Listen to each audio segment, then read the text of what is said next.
Hi, everyone. Welcome to Music NFT Archive, where we document and discuss the history and growth of tokenized music. I'm your host, Tor, founder of Music NFT Archive, avid collector of music NFTs, and the artist behind Studio Nouveau, the moniker I began using to mint my own music in 2020. I've been obsessed with tokenized music ever since. Today, we are lucky to be joined by the Rare Vandal, the original founder of DAO Records and a pioneer of audio NFTs. Vandal, welcome to Music NFT Archive. Yes, Store. How's it going, man? Thank you so much for having me on this. I guess it's like a super special for me because who would have thought? 4 or 5 years. Actually, it was just the anniversary of Dow Records yesterday. I got Yeah, I got an announcement. 5 years later, sitting here talking about this, like in a historical perspective. So it's awesome. absolutely. No, I'm so happy to have you here. Um, just to get things started, can you give us some context about yourself and your background in the music industry? Feel free to go as far back as you want. Um, Yeah. Sure. Well, I got started with music. I've always loved music for most of my life, and I was into like creative writing and writing poems and short stories and that kind of thing. And then it wasn't until early '90s, I think it was around '92. I had already like really gotten into hip hop at that point in time, like as like a listener, and started doing freestyles and rapping and stuff. But it wasn't until '92 that I was introduced to the Roland W30, a classic sampling workstation, by my mom. So shout out to my mom, Gemini Rising. It's too early for her out on the West Coast, but she got me into it, and I was like, okay. At that point, I was like hooked. So I started making beats, and then that evolved, and we formed a little crew called Cryptic Souls Crew back in Toronto, and that was around '95. And after that, things just kind of, went their way. And I had been traveling a lot as well, like at that point from like '93, '96, and into the late '90s. And eventually, I got to do shows and meet people and collaborate overseas, which took me to various places, mostly around Southeast Asia and like Madagascar, Mauritius, and Europe, and obviously across Canada. And yeah, so like for me, it was like not only a fascination of technology, because I started using a sampler, using analog, and then sort of that late, '90s into late '90s, the technology really started to change for music. With the MP3, and then all of a sudden you had like iTunes and the iPod and all of these things, especially for studio technology as well. Computers came around, things changed. And so I saw that transition from analog to digital, and it was quite amazing to witness. Followed that journey. Eventually, that led me to, just being an explorer of technology, and along that way, I discovered Bitcoin. Was I guess 2016 ish. But I didn't know how to get any because I didn't know anybody who had any. I was like, okay. So I just kind of carried on with what I was doing. And it wasn't until like 2017, a friend of mine was like, hey, there's this, have you heard of Bitcoin? And he got me involved in this Bitcoin mining scheme where, of course, it was a scam. And I lost some Bitcoin. But I'm sure everybody's got that kind of story, right? Where they like first got into it and they, did something and lost something, and it's just part of being in Web3, I think. So yeah, that was my 2017 story, and at that time I was doing a bunch of stuff. I was in Malaysia at the time, like working with DJ Lethal Skills. Shout out to him. And we started on Steam It and started doing like beat battles and various other things using Steam It as a platform. And then Music Coin was the first sort of music blockchain project that I personally started to get involved in. And myself and Skills were kind of ambassadors for a very short period of time for Music Coin. And after that, it was like NFTs caught the radar. I guess after CryptoKitties, it wasn't until like the beginning of 2020, end of 2019, that I discovered crypto art. And it was actually a piece by Robness. So shout out to Robness. His piece was like, I saw it and I was like, oh, this is pretty cool. And then I was looking and I investigated and I was like, wow, there's this whole scene with digital art and NFTs. And then my first thought was, well, where's the music at? Where's the music NFTs? And I guess the rest is kind of history after that with DAO Records. We can talk some more about that. Yeah. Yeah, that's so great. And so, just backing up a little bit, I think it's super interesting to hear the timeline of how you came up because it really does sound like you sort of the arc of your career is sort of like just across this huge technological change, like all these changes that happened. So, it's really no surprise that you were really on the forefront of audio NFTs as well in the context of that. Um, so you mentioned that you found Bitcoin or you like heard about Bitcoin in like 2016. Can you sort of like give us a little connective tissue about how you found Steemit? Like, what was sort of the I'm aware of Bitcoin to I'm starting to use Steemit. Can you like give us any memories you have around that? Yeah, yeah, okay. So in Malaysia, the blockchain community, I guess, it was at that time was relatively small. A lot of people were doing mining, but there was activity happening. There were like meetups. What was it? Mem. I don't. Yeah, Mem coin. There was one coin called Mem. I think it was Mem. And I went to this meetup and I met this guy, and he was the founder of Mem. And I was like, okay, well, let me check this out. Bought a couple of Mem tokens, and then I met this other guy, and he was the Steemit ambassador for Malaysia. He had a whole community of people doing Steemit, which is a blogging. It's actually a blogging platform built by what's it called? Shoot, I can't remember the name at the moment. But Sure. these guys were the founders of EOS. So after Steemit, the Steam blockchain, they went on to build EOS. So Oh, okay. long story short, I met these guys. They were involved in Steemit. They told me about it. I was like, this is really cool. And then I kind of dove in, got to know more of the community here in Malaysia. They had a couple of meetups. We would go to the meetups, and then from there, it's there's more connective tissue across the Steemit journey because that's how I met Matt from the Matt and Rizzle show, and Oh, awesome. Matt was doing stuff with Scent.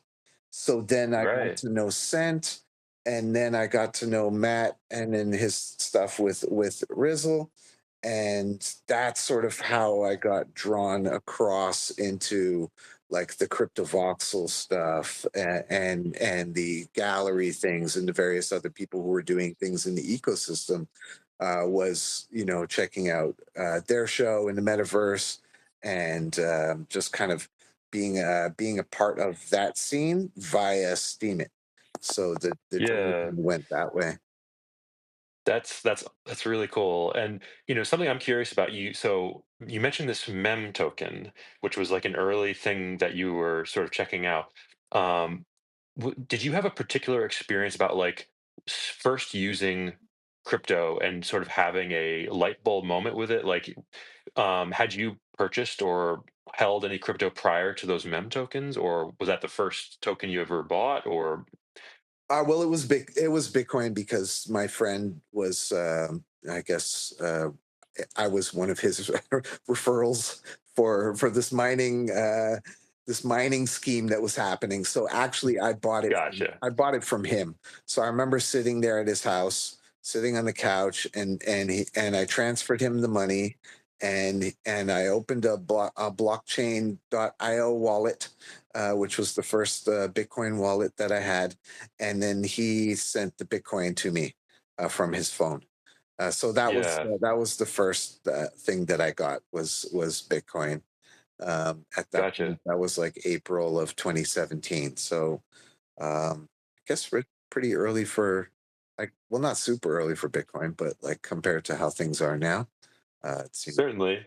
pretty early. Yeah, I just remember like actually the moment of having self custody over my first crypto was a huge uh game changing moment for me of sort of like, oh, this is what actual self custody feels like. So that's kind of the sort of feeling I was curious about in asking about that.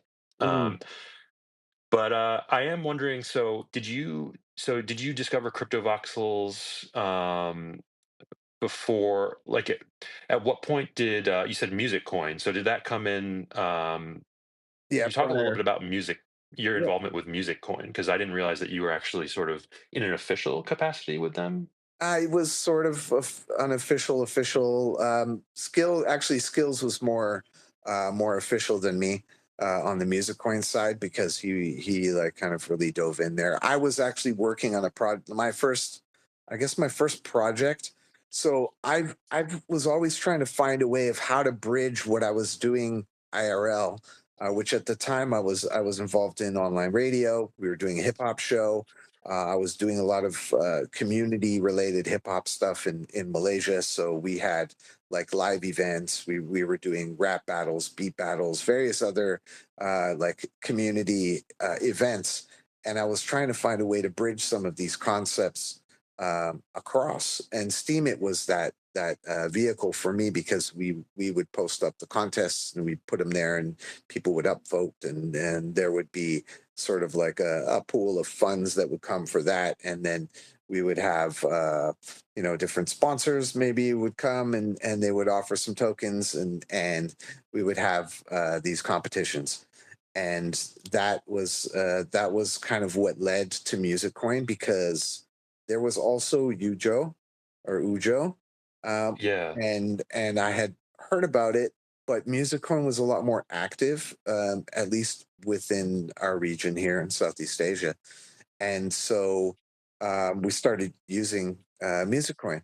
And yeah, so we put our tracks up on Music Coin. At the time, I had already like done my rap crypto song, which was September 2017.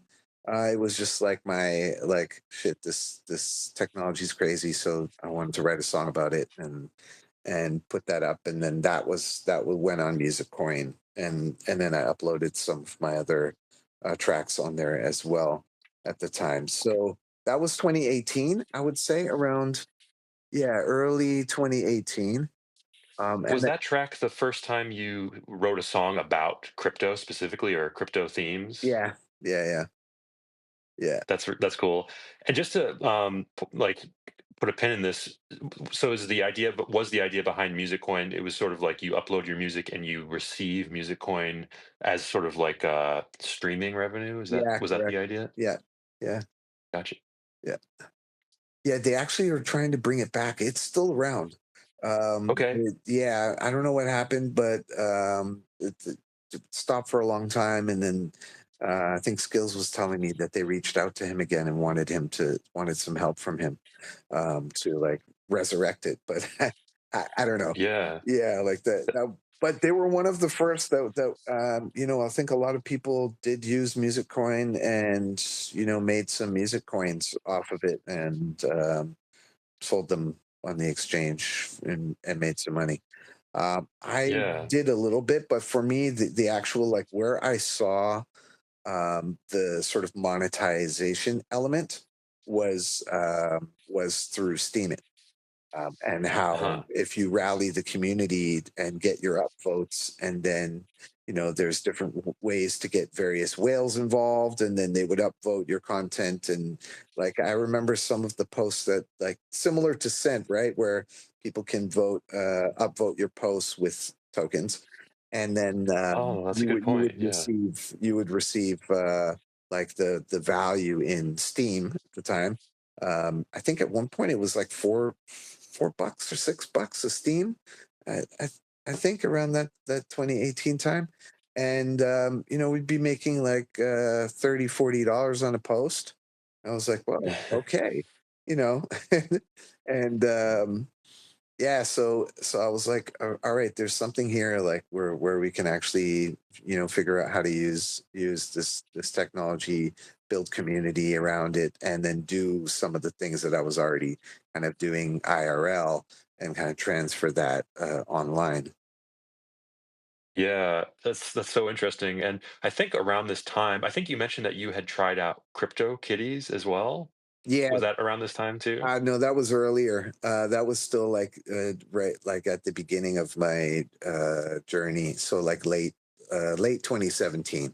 I guess that rolled into early 2018, if I'm not mistaken, because as soon as I discovered Bitcoin and I started going actively pursuing, getting to know people in the community in Malaysia, and then discovering different tokens and other things that were happening. I got on YouTube. I started doing more research there. I found some other people that I started learning from, and there wasn't that much to do. So I got into trading at a very sort of beginner level, and I started looking at like the charts and seeing coin market cap and looking at, okay, well, there's all these other tokens here. What do they do? And that was sort of the ICO period on Ethereum. So I remember getting some Ethereum with the Bitcoin that I had, and of course the Bitcoin was going up at that time. Like after like April May of 2017 was the beginning of the that bull run. So I had, I guess, extra money from having Bitcoin before, and I started buying Ethereum, and then I started putting that into ICOs, and watching the tokens and exploring the projects and learning about white papers and kind of seeing the design of things, and then that's when CryptoKitties kind of came. And the funny thing was, I was like, "What the hell is this? This is like this looks so stupid. Like like what like what the hell?" So I and at that point, I finally realized what an NFT was and the possibilities of NFTs, and it kind of blew my mind. Like I was like, "This is Yeah. genius. This is really genius." Yeah. But because I was doing a bunch of other stuff with the music coin thing and Steam it, I didn't really think more about NFTs after breeding a bunch of crypto kitties and just leaving them in my wallet and bottlenecking the Ethereum blockchain and Yeah. so yeah, like it was off my radar. I had like another project called Hip Hop the Blockchain going. I wanted to like bring hip hop across onto like utilizing all the different platforms and things that were available on the blockchain for people. But yeah, So when failed. when was that? Can you That can you 2018. Yeah, that was 2018 as well.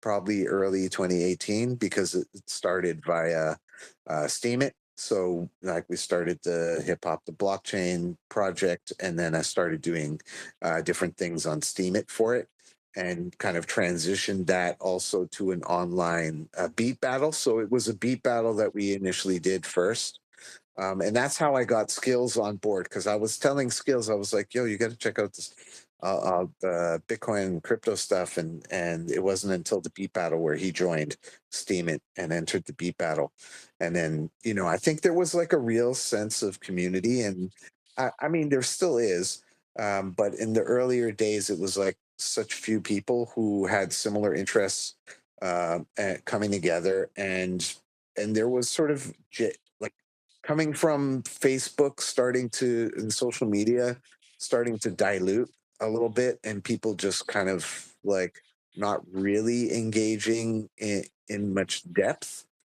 Steam it was a place where like you received genuine comments and feedback, and like people really kind of actually paying attention, and very genuine about it.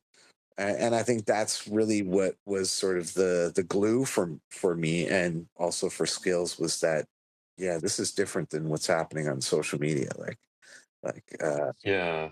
that sense of community no matter where you are. And I also make a lot of parallels to MySpace, because MySpace was for me really sort of like a catalyst in terms of my expansion internationally with music, because I met and heard music from all around the world that I wouldn't have heard, like, on the radio or anywhere else.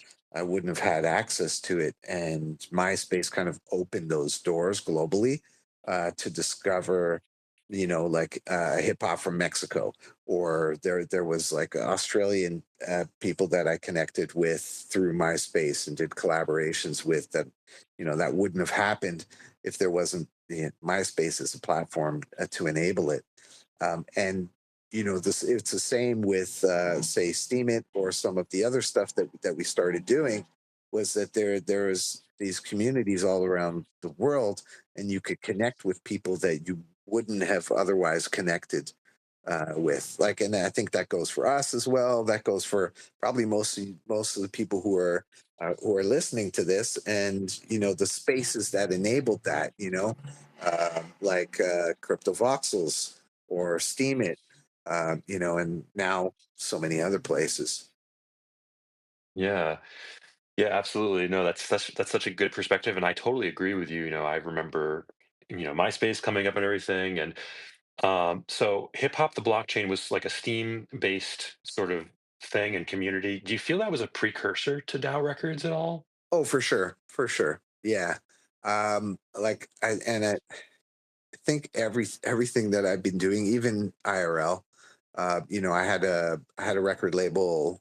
Obviously, I released my own music, and I had helped some other artists release their music, and I had like, I guess it was around 2012, 2013. When I was kind of going to conferences, I went to Midem a couple of times in cons, and I had started doing the ringtone stuff with the different telcos in Malaysia. And at the time, it was the streaming thing was just coming into, I guess, dominance.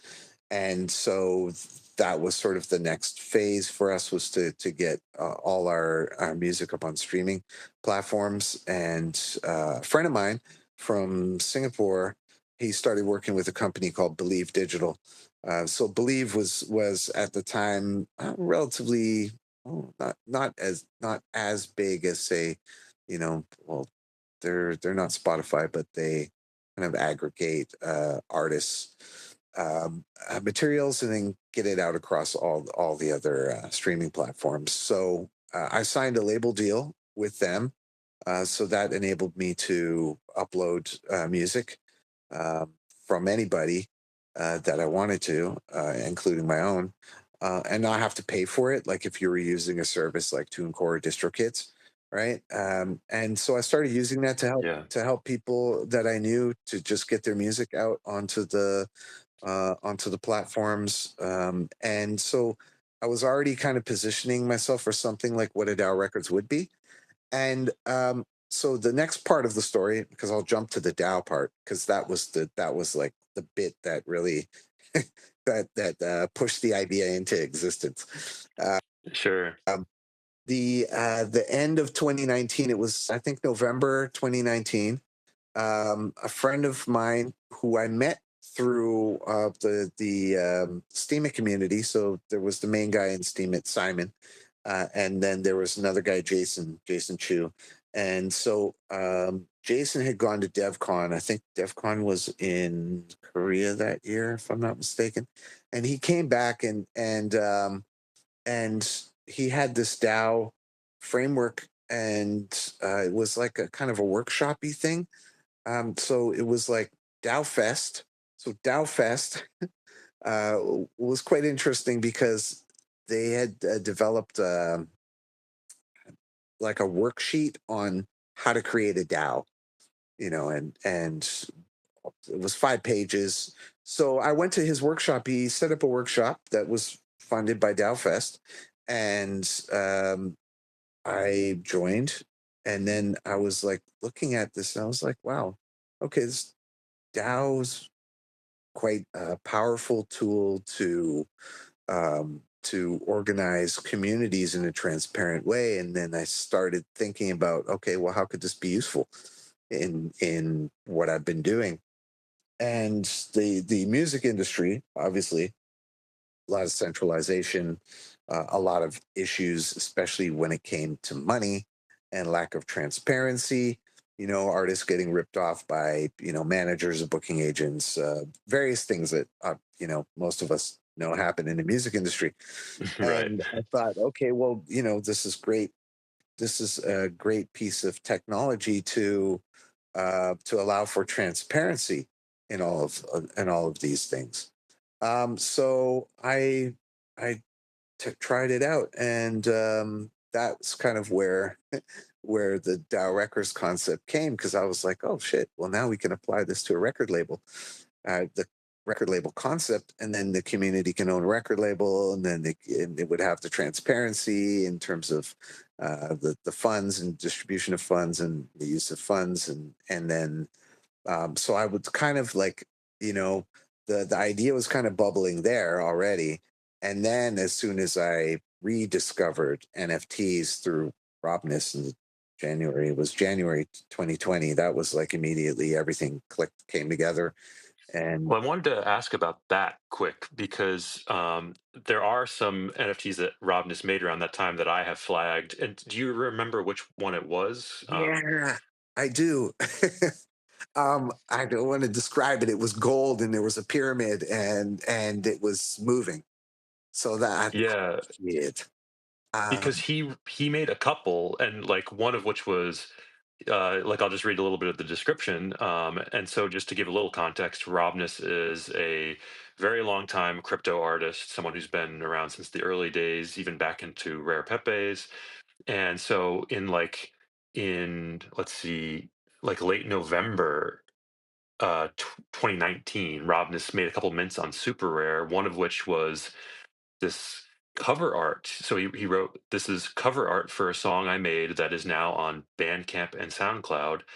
Um, and so he basically put it out there as an experiment. Like I've always thought about music and blockchain, but here's my sort of attempt, my first foray into GIF music album art on the blockchain. So I'm not sure if that's the specific one you saw, Vandal, but that's an example of kind of what he was playing around with at the time. Yeah, I don't know if it was the cover art one, because all I know is it was moving, like it was Yeah. animated.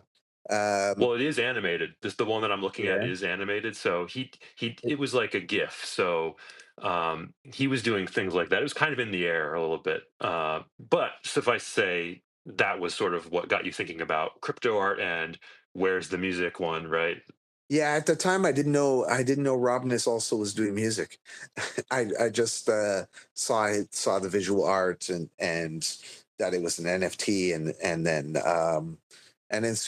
so Super Rare there, that was, I just kind of dove into the crypto art and just like, what's who's making what, and um, just out of curiosity. And then, of course, via Steemit and into Crypto Voxels, and everybody who's doing all the art galleries in Voxels. And that's sort of how that went in. I think I actually messaged Robness as well, when I did see it, but I didn't get a Yeah. reply. Oh, okay. Yeah, it And wasn't until I much later. was gotcha. I was curious too. Like, did you find crypto voxel stuff before that Robness moment, or did that come after? It was shit. When was the crypto? Man, I know I'm sure it was that probably like around the same time, but it would have all been like, yeah. I think it was the same time, really, because that I would have put the two and two together from Matt and Rizzle, um, and then attending their show in Voxels, and then obviously the gallery stuff that was going on as well in there. yeah. So you mentioned that basically in late 2019 was when you started putting the pieces together around this sort of DAO structured uh, record label type entity, right? That was Yeah, late 2019. yeah, Um, and so if we dive into the DAO records now, the first NFT mint release you guys did was Got Skills, which was minted on February 5th. If I have that correct. Well, it was minted on yeah. February So 1st, 2020. yeah, yeah. So how did you introduce NFTs into the concept? Where did you go from the DAO ownership to trying out NFTs? Could you just like I'm sure it's related to you said you were inspired by crypto art, but could you just give us a little background into how you got there, basically, to the Got Skills release? Yeah, so actually, Got Skills was like a combination of a rap battle and a beat battle that we did live earlier in August of 2019. Ah, The two winners, because it was done in Malaysia here, and the two winners teamed up and worked on a song, and then that song there was a music video produced for it, and then it was released on streaming. So that was kind of the prize, along with like some cash that one of our sponsors put in. So that was sort of the piece that I had, and then it just kind of fit at the timing. The timing really fit that I was like, okay, well, let's put this out as an NFT. Um, I remember there was Whale Shark. So Whale Shark was a collector, and he was also part of Steam It, and not as like part of Steam It itself, but someone who was using Steam It also to promote ah, his the whale community. And I didn't realize that. he had Huh. whale coin, and his whale coin is in his discord. So he had various shows that were happening in his discord and things, and he was sort of incentivizing the community through his whale coin that he did, I think, on roll. Actually, he used roll for his whale coin. But anyway, Yeah, yeah. side point. So it turns out that like after a few conversations with Whale Shark, um, he was supportive of getting this NFT, us doing the NFT with this particular track, because he's got, I don't know if it's Malaysian roots or something to do with Malaysia. And he was like, I want to collect it if you put it up. And I was like, okay, we already got a collector. Let's do it. And then that started the first sort of the gold series. So the gold frame and the cover art picture in the middle as like the artwork for the NFTs. And then that was minted, I believe, on Rarible when Rarible first came out. Yes, If yes, I'm it not was. mistaken, yes, it was Rarible. Hmm. Um, yeah, And I think they were around that time rolling out their unlockable feature. Did yep. that NFT utilize that feature? No, that was just before. It was just before they're unlockable, if I'm not Okay, mistaken. Oh wait, yeah. yeah. Hmm, good question. I don't have it in front of me, but Well, I do. I'm just double checking it. actually, I think it is. I think it did use the unlockable It feature. did. Yep. Yes. I Yep. see it here. It has unlockable Yep. content.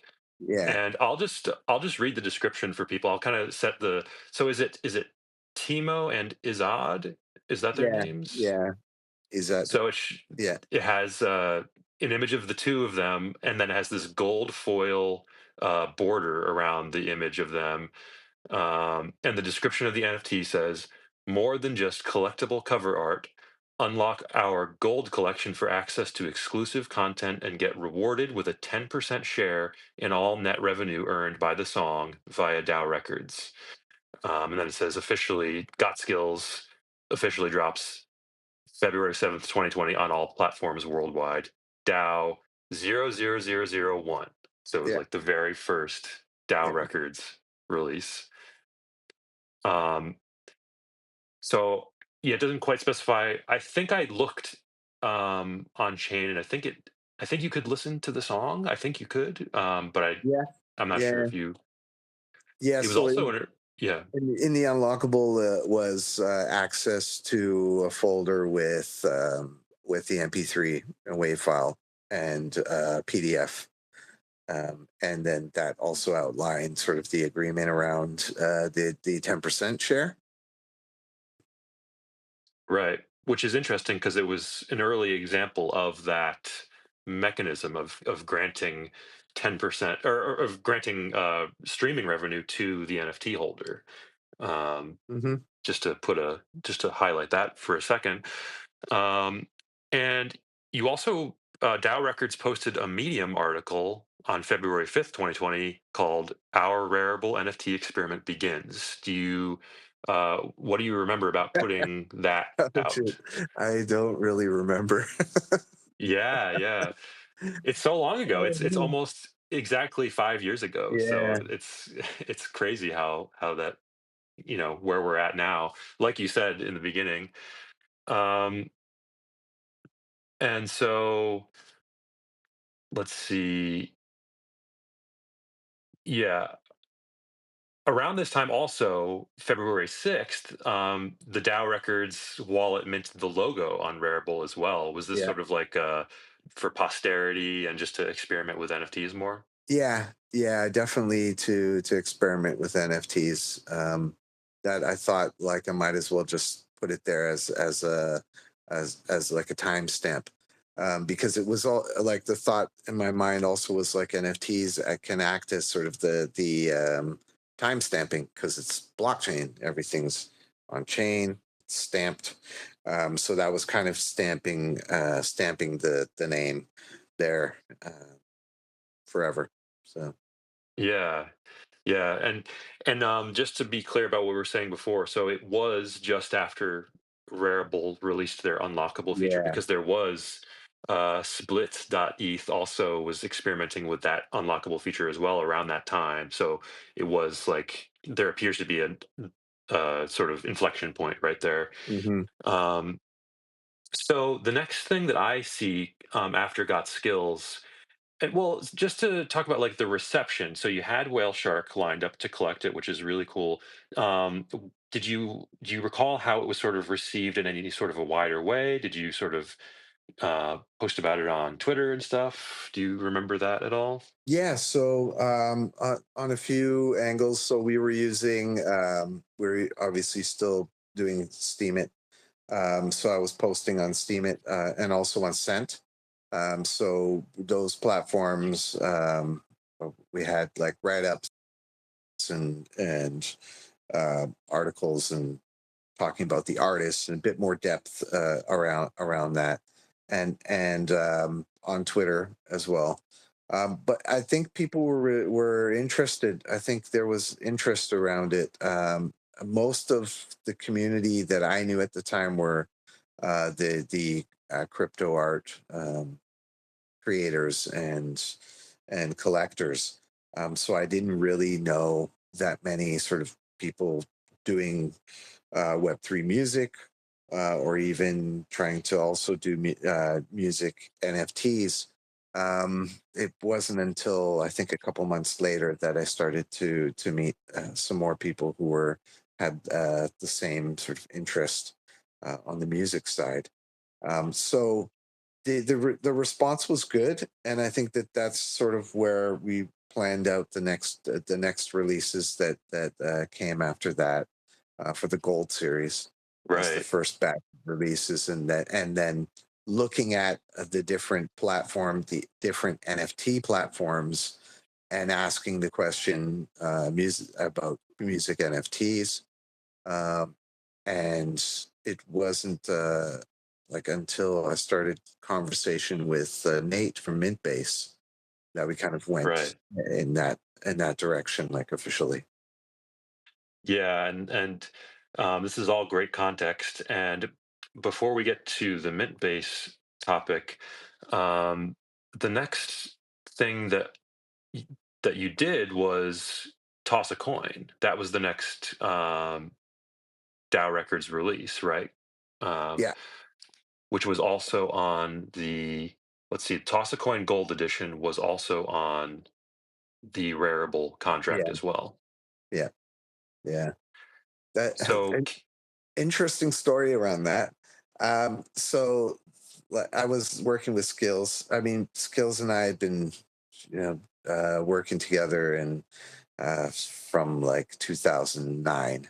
So we had already, you know, known each other quite well, and I would rap a lot on his beats, and he DJ'd for my events, and we had the online radio show together.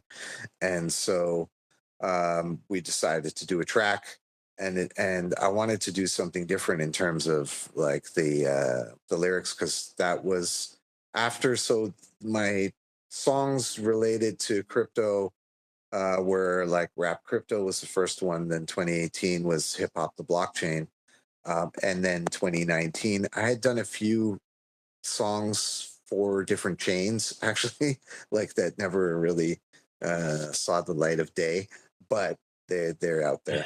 Um, like I think Privacy Coin, Z Coin, I think was one that I yeah. did. I Uh-huh. did one for Lux Chain, which was like securing luxury brands with NFTs. And I think there was another one I did that I can't recall at the moment. It might have been for EOS and something that Skills was working on. But anyhow, I wanted to do something new, and like with just like one verse. So it was just one verse. It was like 32 bars or something. And Skills had this beat, and we did it. And this was just before the pandemic. And actually, I shot the video for that song. Um, Shot the video the day that they locked down in Malaysia. Like we managed to get to the Wow. studio and shoot the video like just on the first day of lockdown. Um, Yeah. but for some reason in my head, the NFT came out before the music video, if I'm not It mistaken. did. So February 27th, 2020. there you It go. was minted So as that an was unlockable NFT yeah, on Rarible. yeah. And I'll just refresh everyone's memory by, so in the description, you describe it as supporting the artist involved in its creation. And this one, yeah, so you kind of broke it down by percentages, like including 20% dedicated to promotional efforts. And then as the NFT owner, you will receive 10% of the song's streaming revenue. Just purchase, unlock, and claim your reward. So that was sort of the messaging with that one, it seemed like. Mm, But there was this one was different from Got Skills because you also had the audio visual collaboration with Van's design. Um, yes. so that's separate from the music video you just mentioned, right? Was the Yeah, music video correct. on like Yeah. YouTube or something? Yeah, yeah, it's on YouTube. Yeah. It's on. I think it's on the Dow. If I'm not mistaken, it's on the Dow Records YouTube, or it's on my personal. But the collabo with fans was like I'd seen some of his work that he had posted up in terms of like the animated stuff, and I reached out and I'm like, okay, I got this cover art here. Can you can you make it nod its head? And then he was like, okay, yeah, let's do it. And so I think it was like I really I remember that there were so many issues around file size, like, and in Yeah. trying to squeeze like an animation into the size that was available was extremely difficult to get it like the in terms of the quality. Right. So we had to sacrifice a little bit on the quality to get it to fit. Um, that part I remember clearly. But yeah, yeah, that went up, and that was sort of the second part of it. And because it was a video file, it also had the music on it.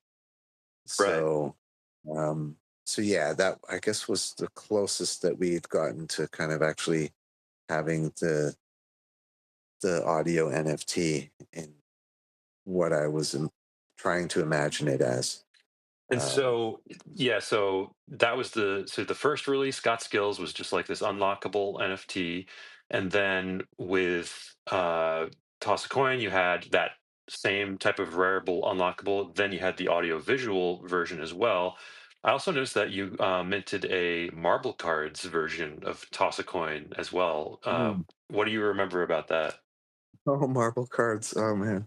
Yeah, it was like the websites, right? Like they were like you could marble a website.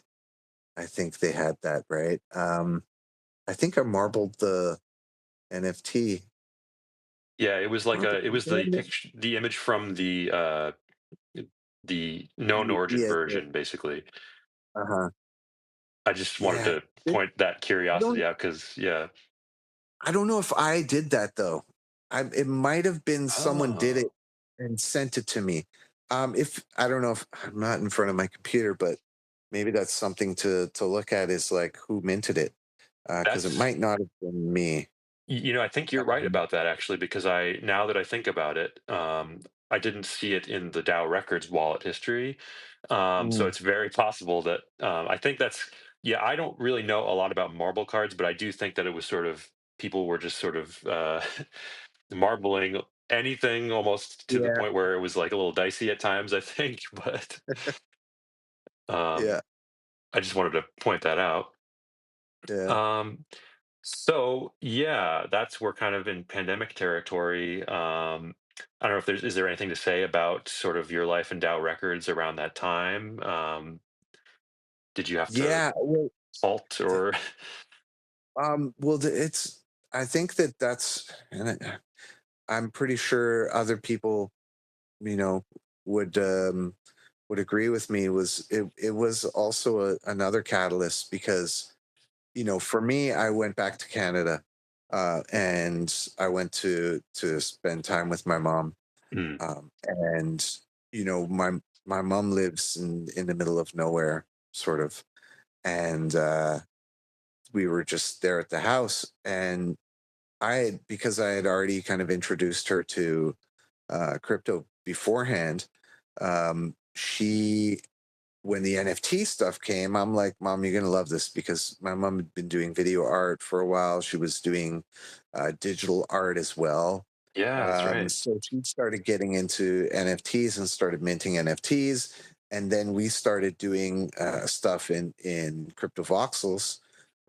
And the interesting thing about the pandemic is because most of my work was IRL. Like, I was hosting events, I was doing like basketball games, or I was like hosting Spartan race, or emceeing at clubs, or doing various IRL stuff, the event side. And when I found out that that was it, like there's like all my work is gone, I was like, okay, now what? you know Yeah. and thankfully that time was a very gracious time, I would say. My first airdrop was the Rarible airdrop, and this is, I guess we're kind of getting to that period of time. We're looking at like what, March, April, end of yeah, March, leading into like the full-fledged pandemic. And we had just started the first, shoot, what was it called, the series that we did in cryptovoxels. Oh, the pop up. The pop up, yes, the pop up. So we had just done the first pop up series, because this was sort of my way of like, okay, let's try and get more artists that I know into to like experience the tech and introduce them and onboard them, right? So the idea of the pop up was just like, all right, let's do a weekly show. So I've been doing online radio anyway. So I was like, okay, let's do a weekly show. Let's line it up. Let's interview the artists. Let's find some spaces in cryptovoxels. I didn't have it. I didn't have a parcel. So I was like, all right. I reached out to everybody. Matt Rizzle, Whale Shark, all the people that I knew.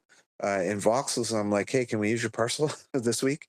And then we scheduled the pop up that way, where each week we used a different parcel, set it up, ran the show, and that what we did was we sold NFTs as sort of like a ticket for the pop up.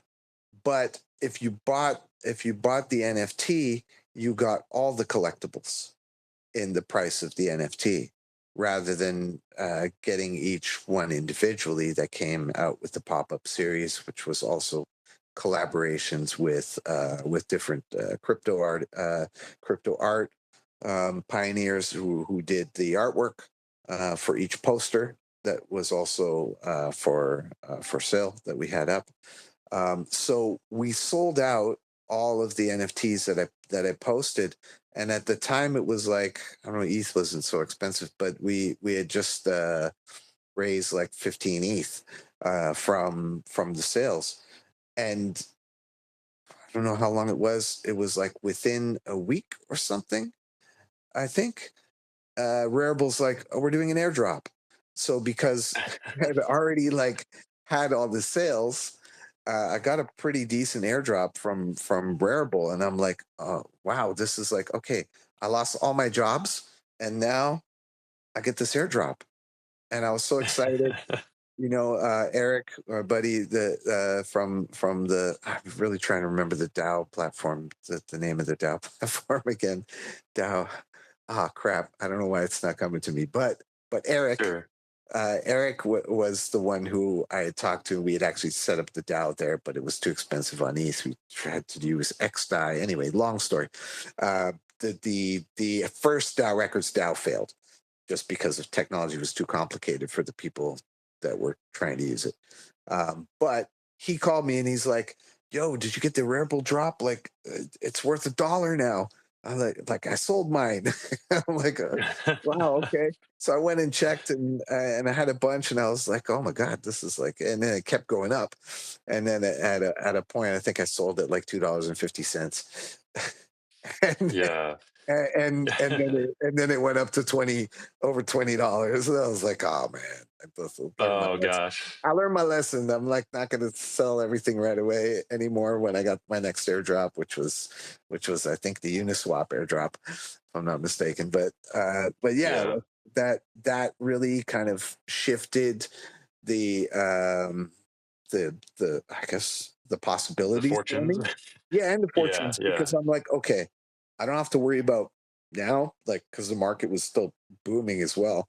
I'm like, okay, I don't have to worry about having to like get a job, because I'm going to be back with my mom. Got my mom into NFTs now. We're doing stuff in voxels. We're like doing builds in voxels for people. Like, it was just like started to explode that way. And then that gave me a lot more time to focus on DAO Records and start doing things in like in relation to that, and trying to explore and use whatever new tech was coming out, and trying to innovate and connect with artists and onboard and do those things. Yeah, absolutely. And it really was such an exciting time. And I was around at this point in the NFT space too. And just to double click on this time a little bit. So, when exactly do you remember when the pop up, when was that first season of the pop up? Do you remember First what month that season, would have been? I think it was June. I think it Okay. was I think it was after. Yeah, no, it was June, because it was after we minted our first like playable music NFT Oh, okay. on Mintbase.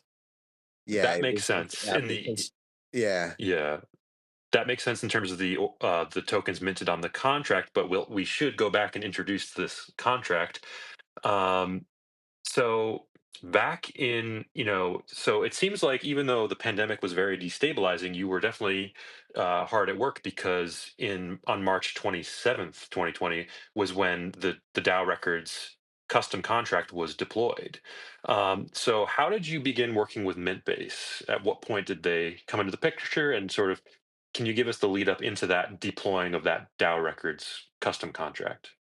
Yeah, so that was another Twitter thing, like, and just generally, like, obviously you have super rare, you have OpenSea that was now uh, starting to become more popular, Rareable, um, and Mintbase was around already. I didn't really know much about Mintbase, but you know, as one of the only other NFT platforms, I've just kind of put it out there. I'm like, we're trying to do this playable NFTs so we can have music. And Nate replied to one of my tweets, and then we just started chatting. And he's like, "Oh, we'll do it. We'll do it. We'll do it for Mintbase." And so he kind of created a player, and then the upload for the audio came with that, um, and then we did the first one. I guess that would have been March. Was probably around the same time we deployed the contract. And the cool thing is with Mintbase was that it was all about you owning your own store, like your own.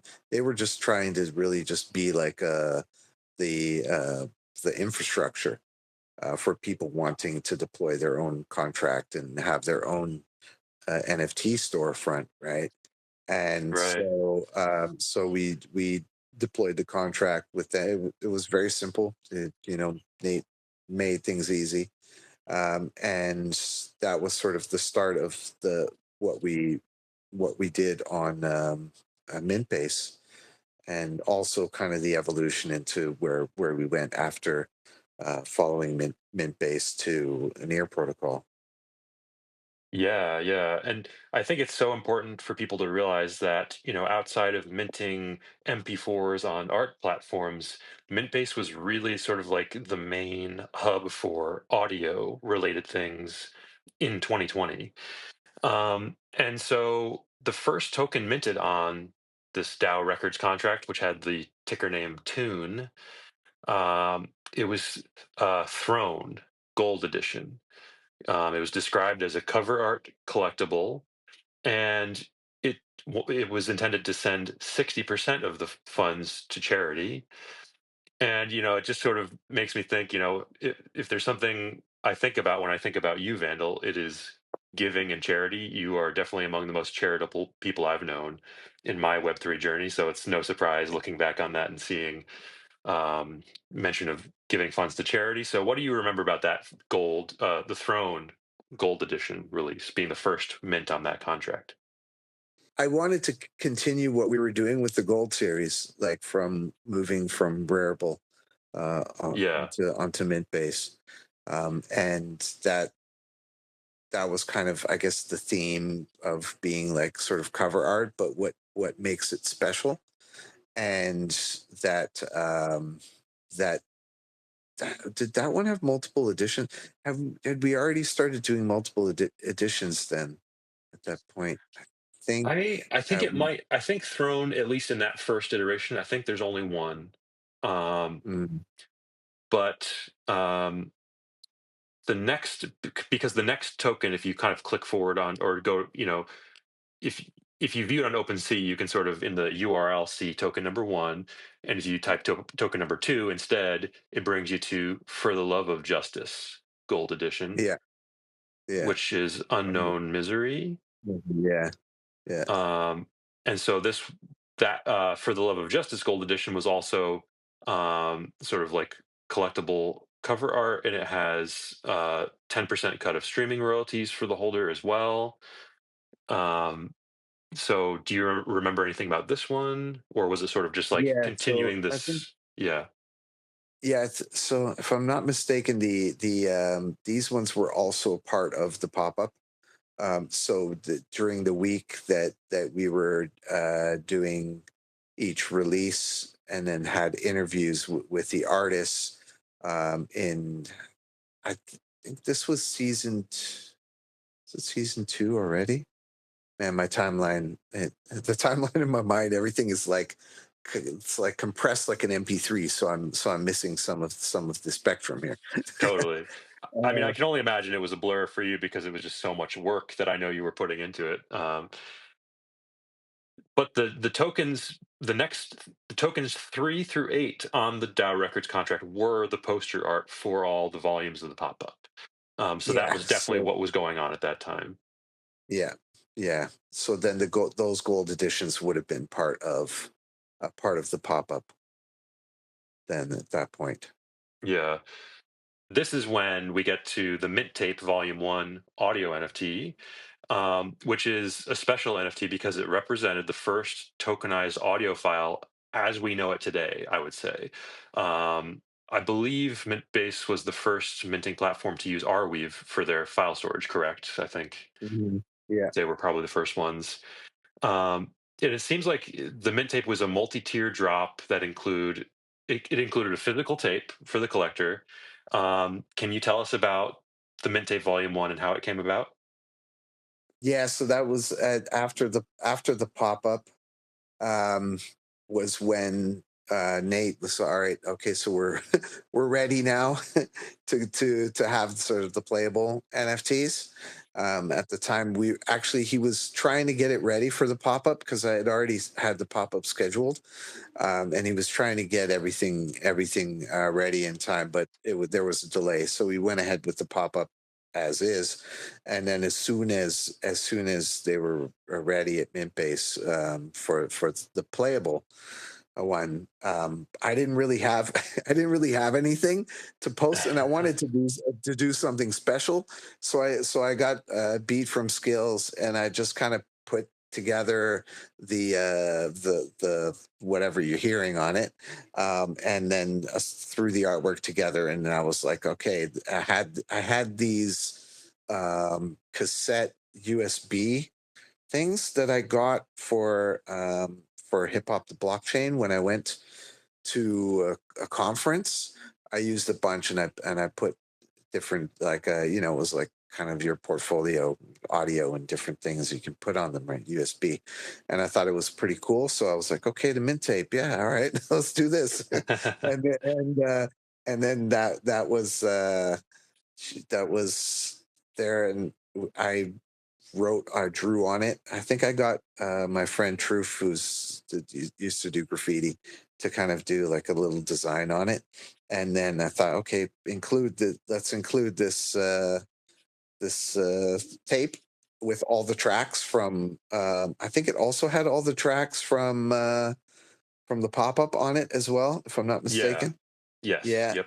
and so it was it was kind of like a recap of the pop up, and making use of the sort of audio NFT function that Mintbase finally shipped, and being sort of the yeah getting putting it up, minting it, and getting it Yeah. there. Yeah. And that's really the audio NFT is. It's sort of like um, it's a beat with you sort of doing a verse, sort of describing what the tape is, and sort of like giving a rundown. And so it's a neat thing. Like I recommend everyone go and listen to it. But it seems like and just to be clear, this was the first time that you could tokenize an audio file. Like there's plenty of MP4 things before this, but Mintbase was the first, from what I can tell, to actually have audio files minted on an NFT as we know it today, and using Arweave too, which was not really anyone else was doing at the time in the NFT space, from what I know. Um, and so, yeah, it was a really, really important moment. And you guys probably had did you have like a CryptoVoxels event and everything for that release? For the Mint Tape, I don't know. Yeah, I'm I not sure either, but I just I don't think so. I don't think so. That would have been May. That was May, right? May what? Shoot. Well, the mint tape was minted on June 6th, 2020. June 6th. Okay. There we go. So that was, yeah, right after the pop up, pretty Yeah, much. and also while we're talking about June 6th, I'm just a little historical note. The DAO Records account tweeted, "Time to start a new hashtag." audio NFT, hashtag audio NFT. Did that like where did that come from? Did it come from working with Mintbase, or did you sort of just meme it into being? You just kind of thought about it. Yeah, so I didn't want to limit it to music because I thought like it's audio, right?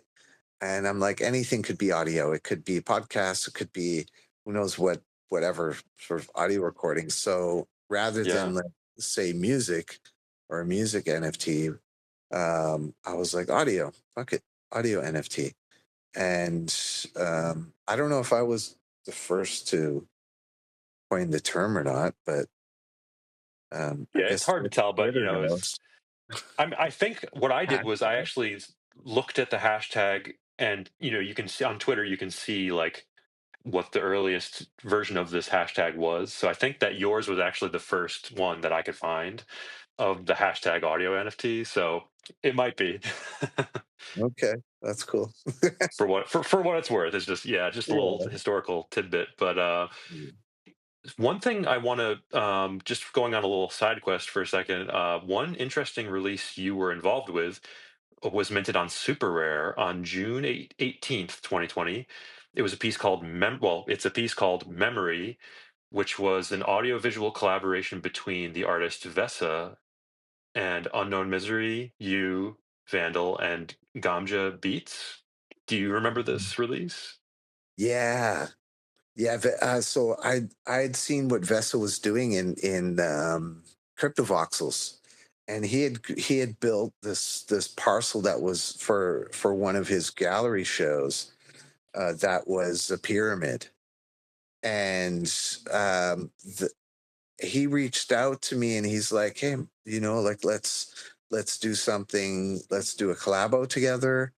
And so I roped in Miz, and then we had Gambeats contribute the beat, and then we worked with Vesa on sort of the scope of like what it's about, the lyrics and the vibe.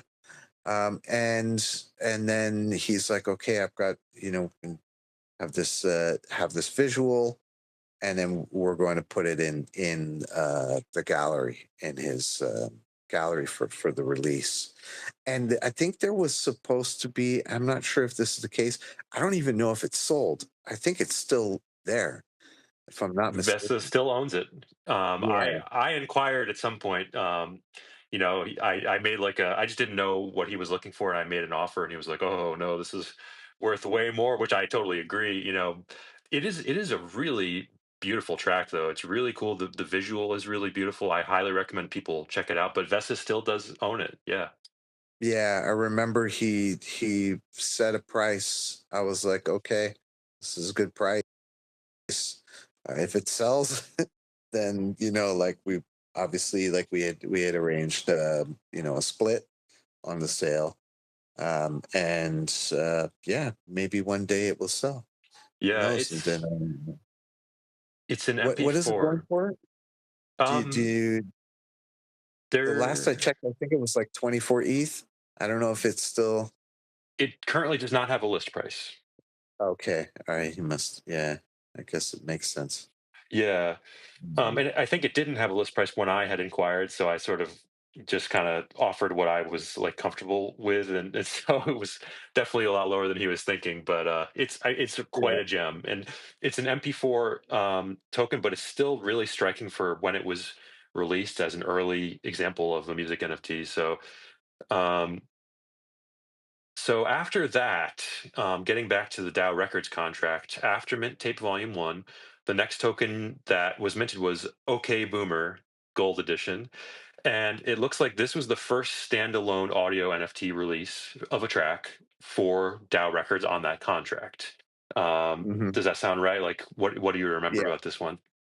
Yeah. Yeah. That was it. Was another collabo with Skills, and it was around the time where when that phrase was kind of gaining popularity, like with social media, and how the disconnect between the generations. I'm like I'm from Generation X. Like known for being like sort of the lost generation. It's very smaller than most, and we fit right in between like the boomers and millennials. And like I was saying before, like the unique perspective that I think Gen X has is that sort of transition from analog to digital, like pre. I mean, computers were still around or whatever, and there was still, that, but it wasn't so prevalent. There were no cell phones. Like things were different, and then moving into this age of computers. So I thought, like, okay, this song was kind of fitting, like being Gen X, we're kind of in between. So it's like we're the conduit or, the bridge. And I've always kind of seen myself as a bridge in a way.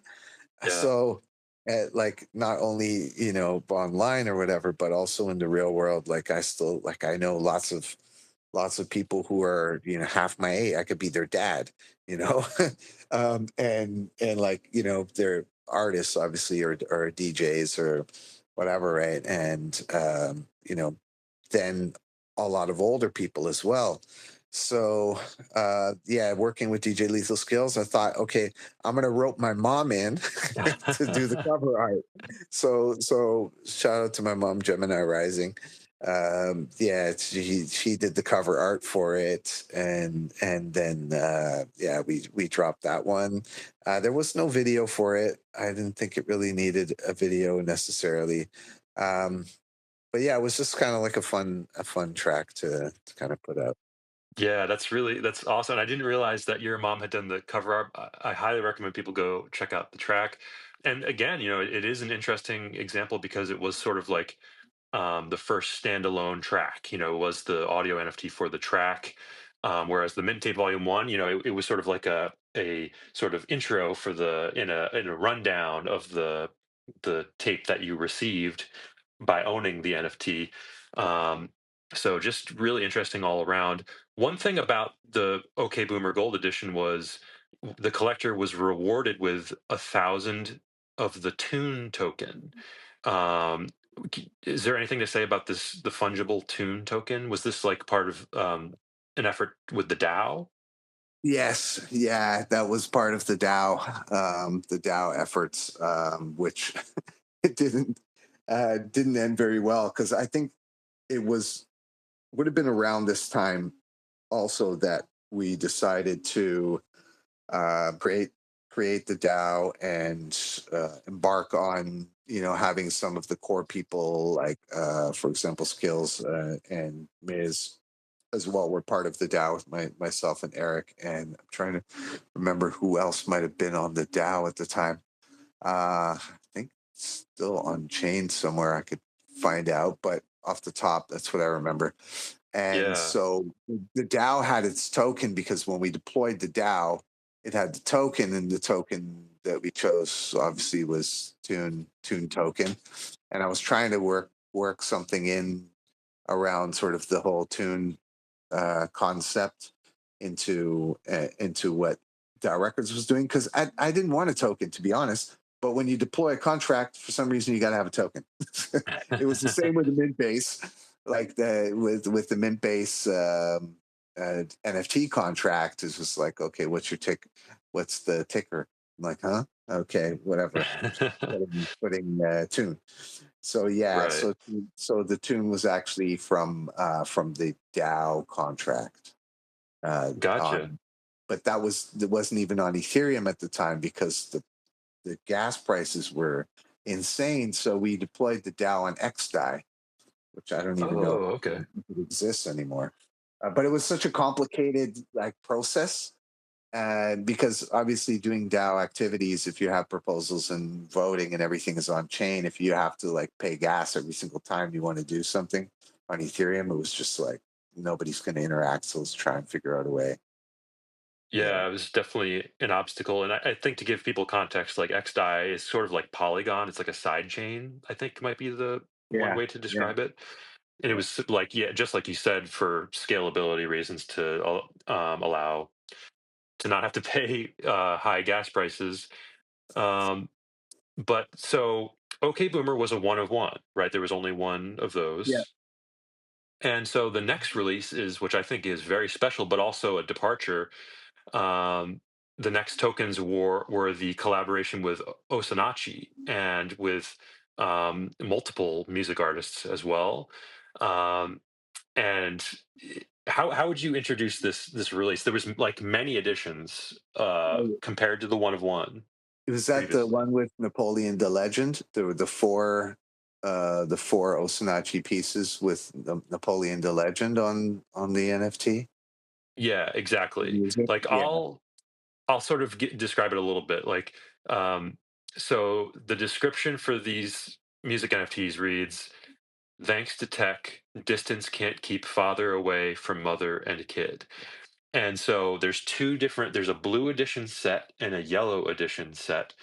Each set has a father, mother, and kid version, each with their own song, and then each of those has five editions. So there's five blue father editions, five blue mother editions, five blue kid editions, and then same with the yellow edition set. So um, there's like 30 NFTs if I'm doing my math right, but mm, that's sort of the structure of it. So what were you thinking in terms of um, do you remember like why you decided to go with yeah, that amount of editions and such? yeah.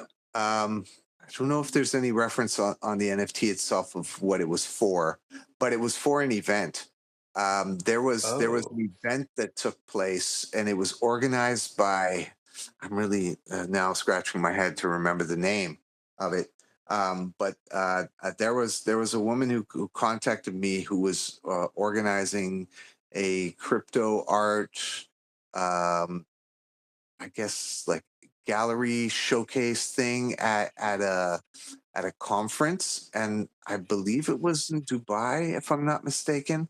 And so they were hosting it in CryptoVoxels, and and there was a gallery set aside as for us in our collaboration. And they wanted to have Osinachi and another musician. And I had just actually I had met Napoleon the Legend in New York when I went to go for a conference in Puerto Rico in 2018, which is a story in and of itself. But that so I had reached out to him again, and I said, "Hey, man, like we're doing this collaboration. Osinachi's got these visuals. He has his theme. So obviously, the music is not necessarily fitting to the theme of the art, but they wanted to have to bring together a known crypto artist with someone who's been involved in the music industry for quite a while. So I pitched both of them actually. There were some other artists that I had pitched as well, but she decided to go with Osinachi and Napoleon the Legend. And yeah, so that was I think the most complicated thing that I had done so far at that point when it came to like mints, and then also obviously the multiple editions of different colors, and the there was also like we had recorded an interview with Osinachi that aired in the metaverse during this event, and also with Napoleon the Legend separate. And then we had the NFTs on display, and then there was the I guess they were supposed to sell. I'm not sure how many actually did sell, but the splits went to the artists. I mean, we typically as DAOrecords would take 20%, and then the rest went to the artists. And so I think we sold a couple. Um, but yeah, that was like the first sort of deviation around the one of ones and more to like the edition stuff. Aside from the things that we had done with the pop up, obviously, if wanting to get more collectors, we have to have multiple editions. But yeah, Yeah, it's a really special release in my opinion, and it has the full track for the music, and there's three different songs. Were they all by Napoleon the Legend, yeah, or were yeah, there other? Okay, yeah. Yeah, so there's 3 different tracks. How are you playing it now? Is it sort of like if someone reaches out and offers a bid, or is it just sort of yeah, what are you Good, thinking at this point? Is it good question. I haven't I haven't really thought, man, I haven't really thought about it. Because I know, like, well, since Mintbase kind of went to move to Near, I know that they still maintain their Ethereum contract, and they're still kind of there. I guess you can find it. But yeah, we hadn't really done much with the stuff on our Mintbase store on Ethereum. So I don't know. yeah. I don't have an answer. Yeah. No, that's okay. I highly recommend people go check it out. You can still see it on OpenSea for sure. So very interesting stuff. We're approaching the hour and a half mark. How are you doing? Do you want to take a break at all, or is it okay if we keep pushing ahead? What are you feeling? Yeah, I'm good. I'm good. Yeah, we can keep going. Cool, Yeah. because obviously we have, there's quite a bit of more ground we could cover, and I'm being pretty granular about this period because to me it was such an important time, and it was so, I think it's sort of underappreciated how important 2020 was in the history of music NFTs, especially because of people like yourself and DAO Records, what you were doing. Um, and especially this summer of 2020, this is when I started minting my music, and it was just a very exciting time. And I think Mintbase really injected a ton of excitement for people, and it was an open platform, so anyone could mint their music. Do you have any, does that resonate with you, or was it, did it feel similarly exciting for you during this summer of 2020? Oh, it was so exciting. I mean, like, because there was so much going on, right? Like that summer, I went back to Canada in August, and then all the stuff I started doing with my mom. Actually, we started working on a documentary about crypto art, and we interviewed like 30 people in the scene at the time. So it's like not just the music NFT stuff that I was doing with DAO Records, but also the things that I was doing with my mom, and like just exploring all of the amazing tech that people were building, and the metaverse side of things was just really blowing up. And yeah, to think back was like very overwhelming, but at the same time like really exciting in terms of the possibilities of what you could do. It felt like if you had an idea, no matter how crazy or wacky it was, you could do it. Yeah, And to me that was just like, wow, okay. Like I'd never imagined technology to be like that. Like it's always seemed to be like a walled garden, like with tech, it's like, guarded by the superpowers of the elite developers, and the people who had like a lot of money to pay them.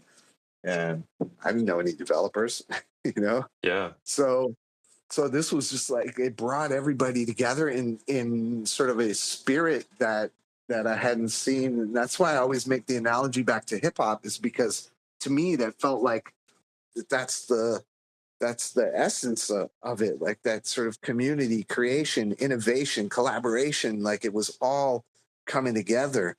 And it was obviously there's a monetary side of it, but that wasn't the driving force. Like it was really about like, hey, let's do cool shit, absolutely. and that's why I loved it and still love it. It's constantly evolving. There's so many different ways. So Yeah. yeah. No, so well said. And I think the context also is it was in the thick of the pandemic, and everyone was sort of cooped up at home for the most part. And so the metaverse aspect of this was kind of important too from in my memory because like you guys were having events in crypto voxels and people were doing events in Decentraland. And so even though we were all sort of like at our computers, we sort of had this semi ability to sort of like have events and parties together in the metaverse. Yeah. Yeah, that was amazing.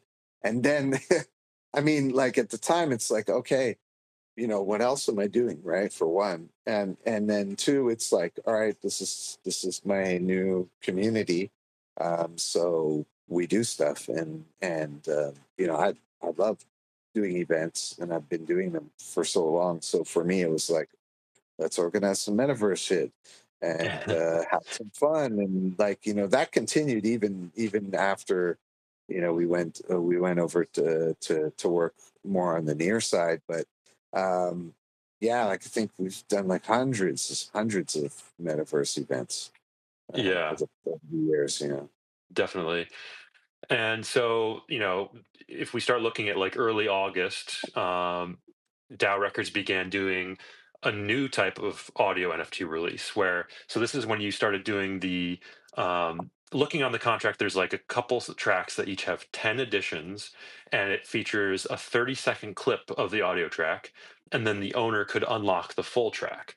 So this was interesting to me because it seems like it sort of was combining the approach of the early DAO Records unlockable tokens with the more recent audio NFT mints. What do you remember about that transition? Do you remember like what you were thinking as you sort of started doing it that way? um I feel like there were still the file size limitations.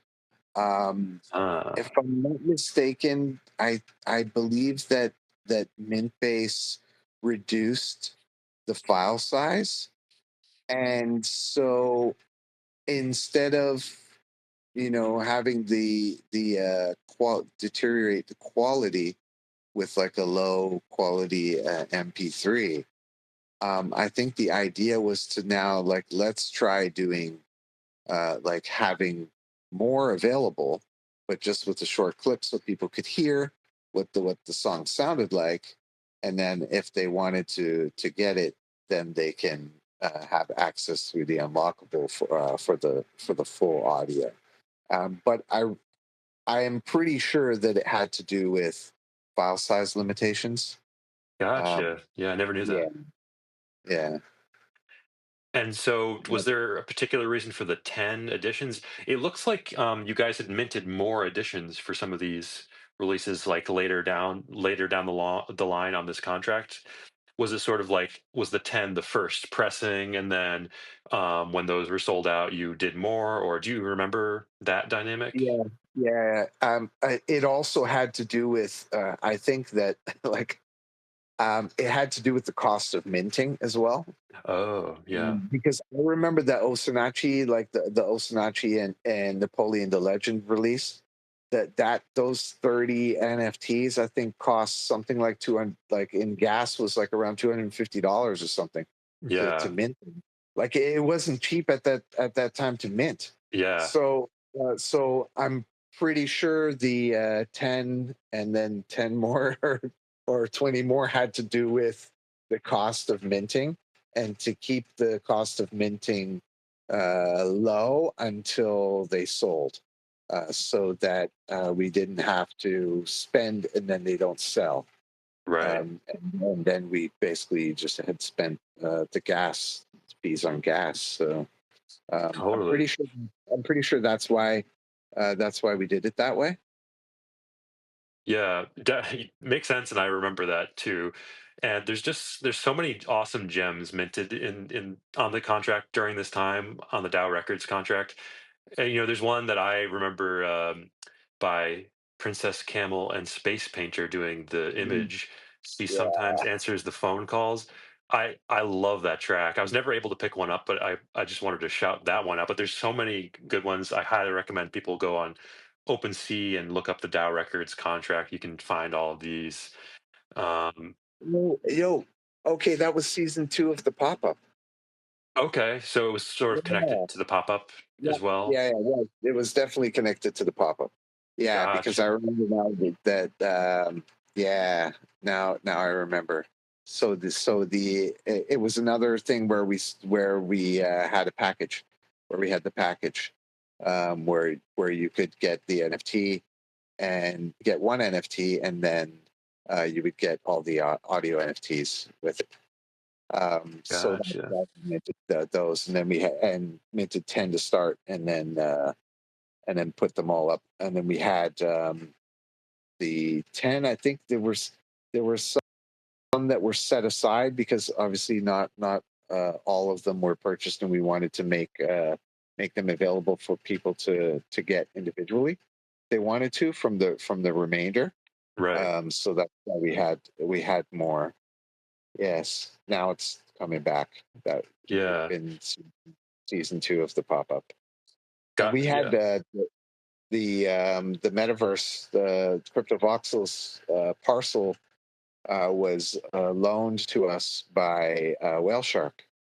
And if you're on Voxels, you can look, you can do a search for Dow Records. I don't think he's gone. I don't think he's done anything to change it. I think it's still there. You can go and see the last episode of the pop up, and it's still like preserved on the parcel. I think Yeah. if you That's search Dow awesome. Records. And Yeah. people should definitely go check that out because it is the build.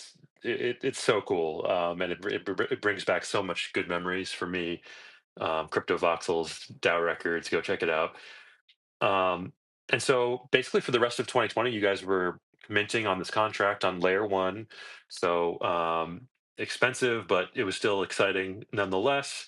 I noticed that on November 20th, 2020, there was a new release minted on the New Centara Records contract called Freedom Fades by Meja One and ALX, which I think this contract had like videos, it had like animations with music. Yeah. What do you remember about that contract? Was it sort of like a video offshoot for DAO Um, Records? so Mage has been a friend of mine since like around 2021. And you know, I was always telling her what's going on with audio NFTs and music, Web3 music, and I was like, do you have anything you want to do? And then so we figured it out. She had just released this project called Freedom Fades, which was a mixtape, and the the theme of the mixtape was the pandemic. So she had some visualizers that she got done for just for like promo stuff that she was using. So we used them, and we wanted to do I guess, something a bit different for her, like that. That was the mixtape itself, the track, the visualizer, and then we also did a parcel for her in voxels that I think is also still there. If you look for New Centara Records, there you'll find it. It's like, looks like a little barbershop kind of thing. Probably has the YouTube videos still linked, and a link to the NFTs there. But yeah, that one was more of sort of like starting our um, looking at onboarding artists and offering more than just sort of the audio NFT release, but like doing it with metaverse, and then trying to do more with now that we can have a bit more file size. You know, Right. in the releases, we can do a bit more. And if I'm not mistaken, that was that OpenSea? Um, I believe it's OpenSea. I think. yeah, it's not on the OpenSea shared storefront contract, so it is a different contract, layer one contract like that. So I don't know if it was deployed through OpenSea, but it is different from the shared storefront contract, if that clears it up at Yeah, all. yeah. So that's Yeah, definitely because that was specific for her label, like Nusantara Records, because she was looking at, okay, what can we do? Can we do NFTs for her artists? And she wanted to kind of explore that realm. So I remember setting up the contract for her, yeah, and these were the first mints on it. right. And so the last mints on the DAO Records ETH Layer 1 contract appear to be on January 14th, 2021. It was a release called Rain, Hail, Snow by Galexia, which I remember this. And it was like another like 30-second audio clip feature, which would unlock the full version. And then by this point, though, by that release, DAO Records had begun minting on the OpenSea shared storefront contract. And to give people context about this contract, it was kind of the OpenSea shared storefront contract. It was kind of a game changer, I think, because with all the layer one gas cost, it enabled the semi fungible additions, which you didn't have to mint a layer one transaction for each addition. And it didn't make you run a gas. It didn't make you run a transaction and have to pay gas until it sold. Was this part of the reason that it was attractive to move to that contract for DAO Yeah, Records? yeah, I think so. Yeah, just the cost of gas and also that OpenSea, they had I think expanded their file size limitations. Like they had upped it. I think it was 100 megabytes at that point. Right. Whereas like mint base, that there was that I their trade offs, right? Because like mint base, we're able to do quite a lot. Like on the well, actually, what we did was with mint base having the playable uh, audio and NFTs, right?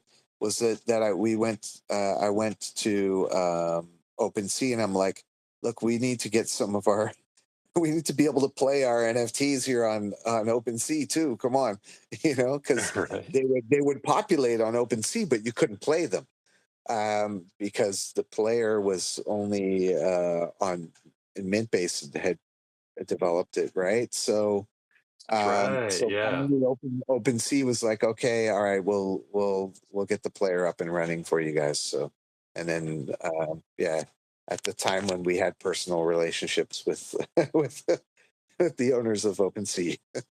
Yeah, Uh, it's such good context. And I think, you know, all of this was being actively developed, all the infrastructure at this time, and it is really important to underscore for people how much file size limitations were really kind of a difficulty back then. I definitely remember that.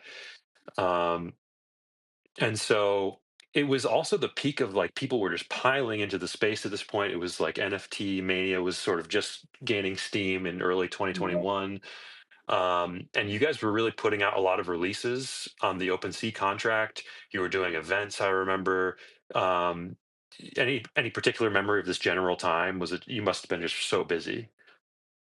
Yeah. Well, there was a lot of stuff happening. January was probably the time when we were also really working on this NFT documentary. Um, I want my NFT, or Right. yeah. So that with my mom, but like my mom got sick, and he was the one managing a lot of the editing and assembling of all the stuff we did. Like we did all the interviews, and it's she's got it still. It hasn't come out. It's funny because some platforms have already like disappeared. 'Cause- but for me, I'm like it kind of is like that's history, right? Yeah. And during the time, a lot of these platforms were doing very interesting things or very uniquely positioned or came like from the artists within the community. There was like the ability for people in the community and the users and the artists to have a relationship with the platform, and have these conversations about the direction that it should go, or that like how they can best develop the platform to suit the needs of the artists. Like you didn't have any other platforms doing that. Like there's no there's no Facebook going, hey, do you like this feature? You know what I'm saying? So Right. Right. so it was such a unique period of time where like founders were interacting with members of the community, and it was like all like it was just one sort of broader community. And yeah, and then all the like it was a lot of metaverse stuff. I remember around that time as well. um Yeah. yeah. Yeah, absolutely. And so it looks like around DAO Records sort of made its final releases on the OpenSea storefront contract around April 17th. And so I assume you were sort of eyeing your transition to the Near blockchain. And, um, I recall that Mintbase was also sort of transitioning their tech to Near as well. And so was that related? And I have to assume that the ETH gas prices were probably an important reason to start making this transition. Is that why you started moving DAO Records to Near with Mintbase, or was there any other reasons?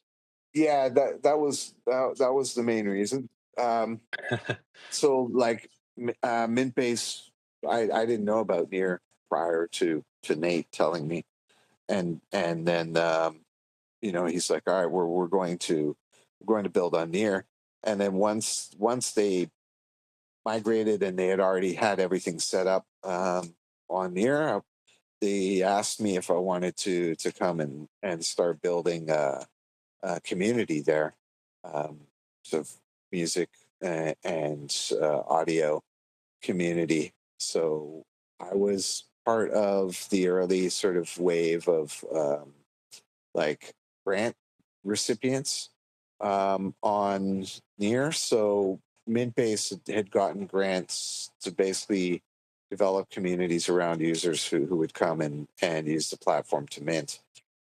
And it was way cheaper to deploy your contracts. Same kind of thing, right? You deploy your contract, you own the contract, and then you can mint on the contract.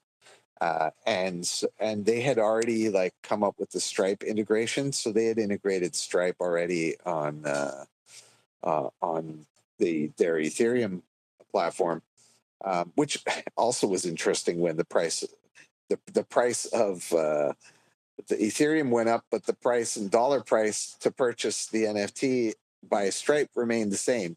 So there was lots of discounts. There was a lot of discounts going on for a while over there for people if they purchased using their credit card I think I Stripe. took advantage of that myself at some point. yeah, yeah.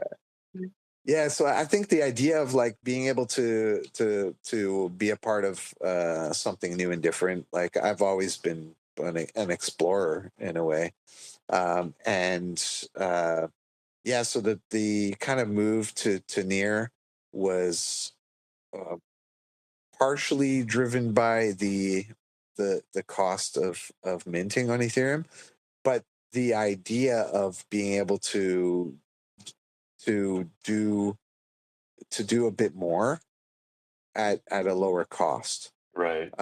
So that's like also on the smart contract front on the development side. And I have so much love for Nate and Carolyn, um, as humans, as well as their ethos when it comes to their product and what they're building and why they're building it, that I felt like, okay, I think this is a good move for us, even though it was kind of counter to what a lot of people were doing in the space, especially in audio NFTs and Web3 music, with the likes of like Sound and some of the other platforms that were coming out at the time. Yeah. I just kind of felt like this is like another sort of uncharted territory where Ethereum was kind of getting saturated a little bit.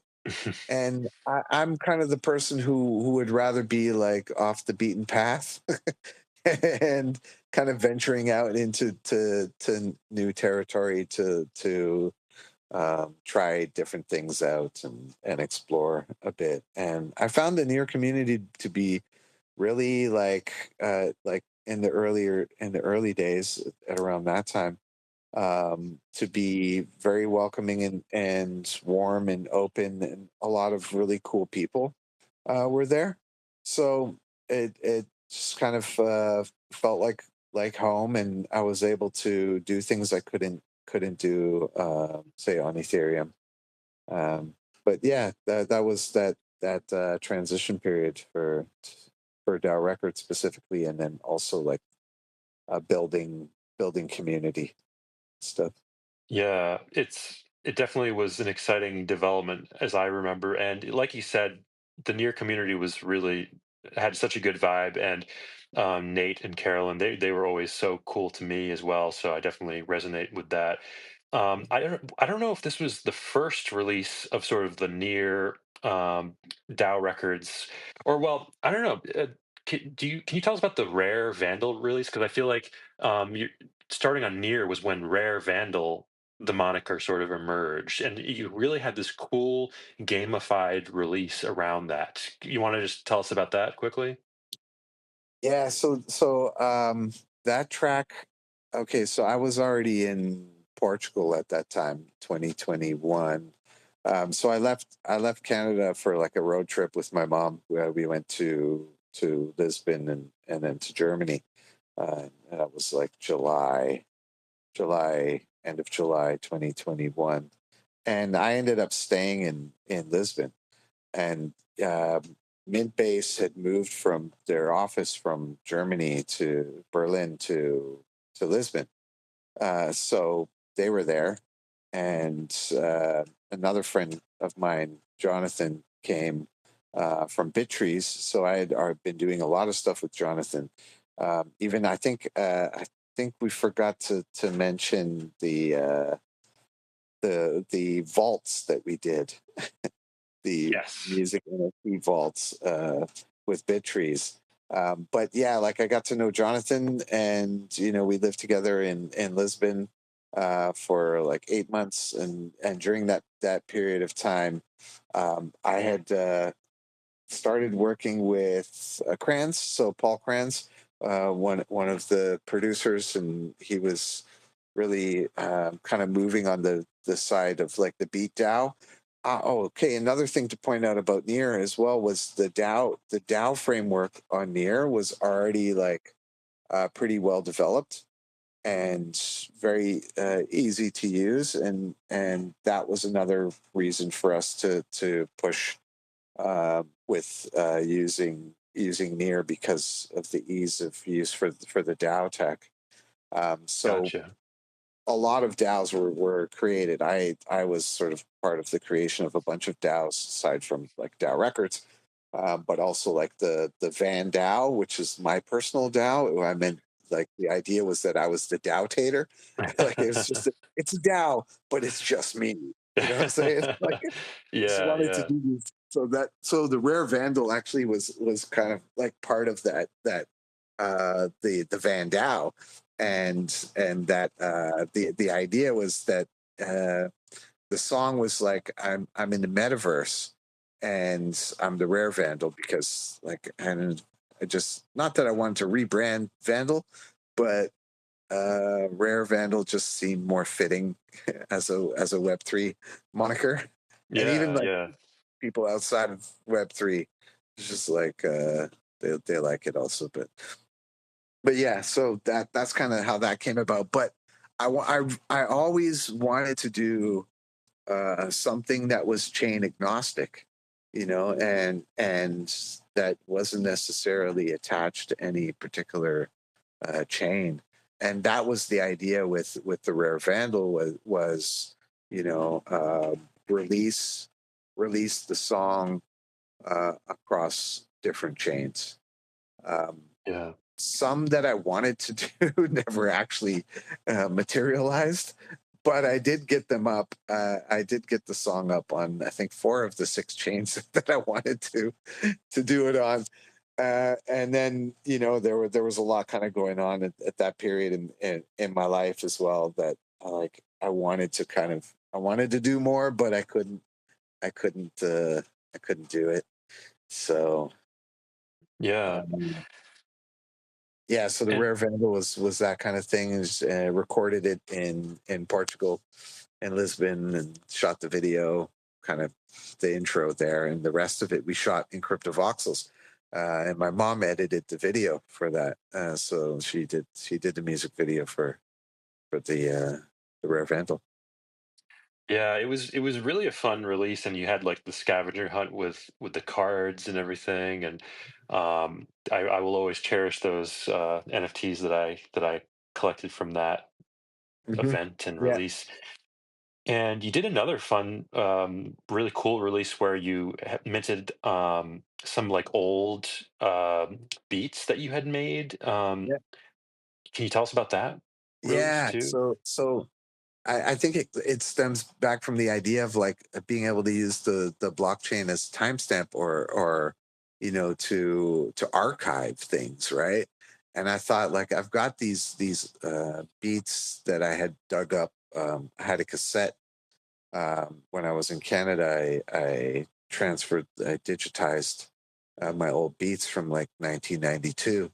99 was it 90? No, these ones were from 94. Okay, so yeah, so they were Yeah, like old beats that I had made, and I wanted to kind of just give them new life in a way. So it's kind of taking this like analog created stuff because it was done on all on analog, and then bringing them back and archiving them digitally using NFTs. And that's kind of the concept around that project was more of like a I had done it actually before on Music Coin. I did that ah, uh, something from the vault. I think it was called From the Vault or Tales from the Vault or Beats from the Vault or something. And I actually had released them on Music Coin way back. So and I had posted about it on Steam. But this was just, all of that stuff that it kind of disappeared. So it wasn't really, you know, I wanted to NFT it this time. So right. decided to Well, I do love the NFT those version. tracks. Yeah, they're some of my favorite NFTs that I have myself. Um, and so, if we can maybe start to like walk us towards the present, I'm wondering like what is the current state of DAO Records? And firstly, is there anything that we haven't really talked about in DAO Records history that we should bring up before we get to the present, or what do you think there? Well, being involved with Near had opened up opportunities to um, for funding and for building something because I always kind of wanted to do something a bit different. I felt like okay, the one of ones are cool, and I think that like the way that NFT platforms were built initially were to service the visual artists, the digital artists, right? So the idea of art being collected as a one of one makes more sense than say music being collected as a one of one. Um, Whereas, not to say that you can't do it because we did do it and people are still doing it. Sure.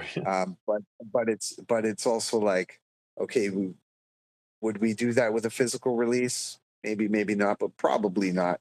And if you're a record label, would you want to limit the amount of NFTs that somebody like an artist can sell? And if you were a record label releasing CDs and you ran out of CDs, what are you going to do? You're going to repress and you're going to sell more CDs as long as there's demand. You're going to fulfill the demand with the supply, right? So had always tried to think about like how can we do that with NFTs, but then also create like a type of scarcity based on which NFT you collected. And so we came up with this concept called phono root, which was sort of like a That's right. hierarchical, like pyramid scheme of NFTs in a way where you have like the version, the first edition gives birth to two, and then those two give birth to two each, so you get four, and then you get eight, and then so every time someone buys up to like the threshold where a new batch would get minted, like it's sort of like it fulfills the demand and by increasing the supply, but not all at once because I didn't want to like have a limit, like, oh, there's only 1,000. Okay, well now we have to press 1,000 more. No, I wanted to have NFT contract that would constantly just keep gen- uh, generating NFTs as needed. And that was sort of the idea behind Phonaroot, which was the core of the DAOrecords platform that came out on Near, kind of the MVP for it. But you know, I didn't. There was a lot of things that I didn't know, and that I was learning along the way. And in terms of like project of that scale, you know, it requires not only funding, but it also requires good management skills. And you know, I could have done better at managing the funds that we had and the people on the team. I tried my best, and I don't want to say that it was like a failure, but at the same time, we ran out of funds, Mm. and I was hoping that the team would stick it out and keep working and building on it until we could get like funding to come in. And it was very challenging because obviously like the technical side was beyond my capacity, and funding ran out, and that was kind of the, I don't know, it was like it was a very difficult time for me. Yeah, yeah. In There was a lot happening in my life. It was like coming out of the pandemic. There, like, I was all over the place. I'd gone like, you know, Lisbon, then I was in Japan, and then I was back in Malaysia, and then there were so many things happening around that time where I was really trying to manage life. And yeah, so I kind of put everything on hold. So it's I think the timing is everything in Yeah. my book. And I think the initial first days and first stages like was, was early, you know, and I think we're still even early. I think we just nobody's really kind of cracked it Uh-huh. in a way that's it's we're able to kind of break out of just being Web3 and being stuck in a Web3 box and trying to drag people into our box, whereas instead of like breaking out of the box and creating a new box that puts both Web3 and Web2 into it, you know. Right. um, and I couldn't find a way. I couldn't really see a way forward that would be sustainable for the project, and I needed to sort some other things out in my life. But the the irony is when you've reached out to me about doing this podcast, I had recently had a breakthrough with how to move forward. Right. Yeah. And that literally just came last week, and I've been, well, maybe the week, so yeah, it's within the last 2 weeks. So I've been busy, like just planning and scheming and writing and working on things, and I feel like the time is finally coming back. Like it's almost time now to bring the next iteration of DAO Records. I don't think it will be DAO Records anymore. Uh-huh. Unfortunately, I think we're going to move away from using the name DAO Records. Sure. Um, but the spirit is still alive as to what DAO Records represents and what it stands for and what it means. So I'm excited. Like I've got like it's been an amazing start to this year. I feel like renewed energy. I'm gonna be a dad soon. That's something that I'm like really Yeah. excited about. This is just like everything is just like wow. Like the world is just kind of finally coming back and making more sense. and starting to have some really good thoughts and ideas and getting that all together. And the fact that now things like I can realize this dream of no chain, chain but no chain. I'm chained but I'm unchained. Like there's no attachment to any chain anymore. Like I'm moving beyond. I'm transcending chain, Yeah, yeah. and that's where we need to go. I think like that's the future is getting out of our boxes and transcending beyond the chains. Yeah. Well, that's incredibly exciting. Is there anything else to say about the your newest ideas, or is it more like watch this space? Or Um, I would say when you know, when you find out, you'll find out. at yeah, this yeah, point, everything is still like kind of in the process of coming out of my head and onto the page, and it's like all of the experiences and the things that I have done to date, from when I stepped into the space, are all sort of the building blocks of what's coming. So I'm taking all those lessons and all the every tool at my disposal, and then imagining a future. So rather than kind of being thinking about what's next now, it's more about what's next in a way, yeah, because it's going to take time to build it, and when it's ready, it needs to be ready for the time that it steps into. So that's kind of the plan.